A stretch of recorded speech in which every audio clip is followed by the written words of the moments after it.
we have a whole host of things that are associated with flooding. Even in the urban areas, flash flooding, riverine flooding have become rampant in the recent years. And so flooding is a major thing. Then we have the bushfires, we have the droughts, we have everything else coming into place, all connected to climate change in one way or the other.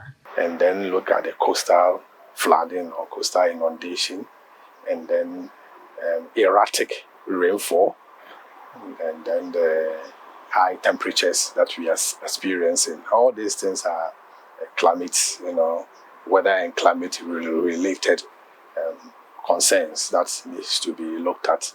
Apart from that, there's also the vicious cycle of climate change causing farmers not to get the expected yields, and therefore leading to things like school dropouts, migration, etc. And therefore, if you take climate and weather issues seriously in our planning, it will help us to know how to prepare for these major concerns that face the country, to adapt and mitigate some of the challenges that come with climate and weather issues.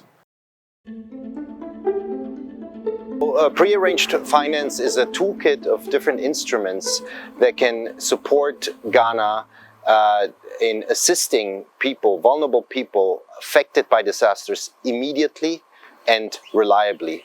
So it consists of various financial arrangements that when a disaster happens, there is a mechanism that can disperse funds as quickly as possible, so that those funds become available at the front lines of a disaster. So to give you an example, it could be an insurance product at the level of the government.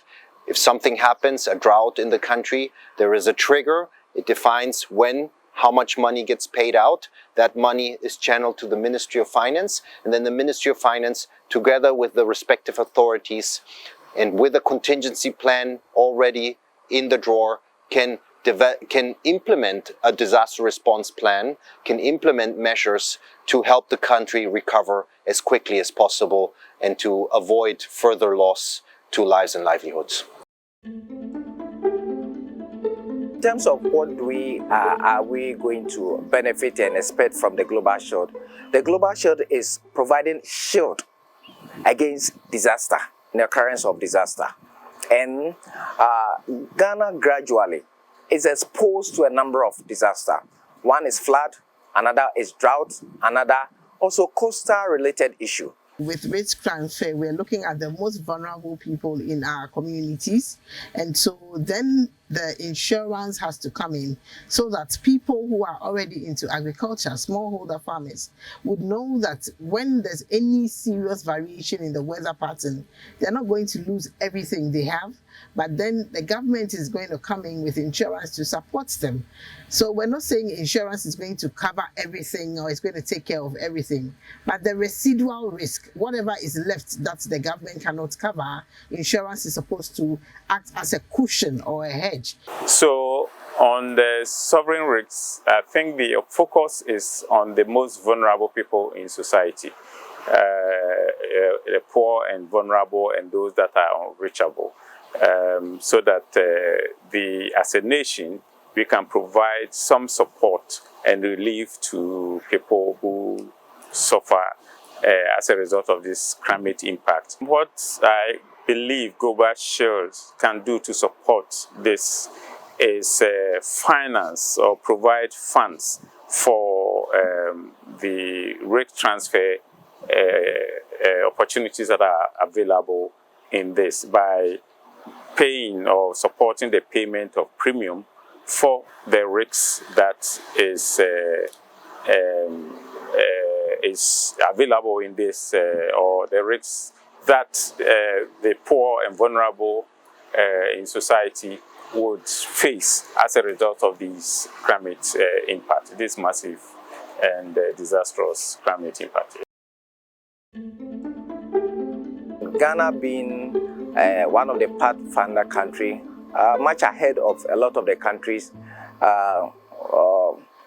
expressed interest and was formally launched in July this year, 2020, 2023. We have done extensive engagement, very comprehensive, and the enthusiasm and the momentum that people have shown show that we should push for what the country can gain from the Global Shield. And one of them is looking at how we can provide premium support under the parametric insurance for smallholder farmers within the northern region, and also to provide some kind of insurance cover for the Greater Accra meteorological area. I think the expectation is high from the period of COP, the launch, and also in terms of our stakeholder engagement.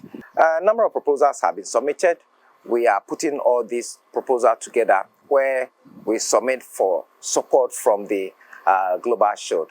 And I believe that with the momentum that has been generated from the beginning and also in country, I think we need to ensure that we hands on it. We don't let it die down. So the idea is to submit a proposal to the Global Shield Secretariat and announce it at the upcoming COP. Within the Global Shield, we developed an in-country process which basically aims at bringing together the various efforts that are already underway in the country, and on that basis assessing what are still the gaps in pre-arranged finance, in financial protection that the Global Shield can support in tackling. On the basis of those gaps, Ghana can submit a request for support to the Global Shield. And here is where then the Global Shield financing structure, and the Global Shield Solutions platform is one part of that financing structure, can look at the request and develop a tailored package of support through grant-based financial and technical assistance.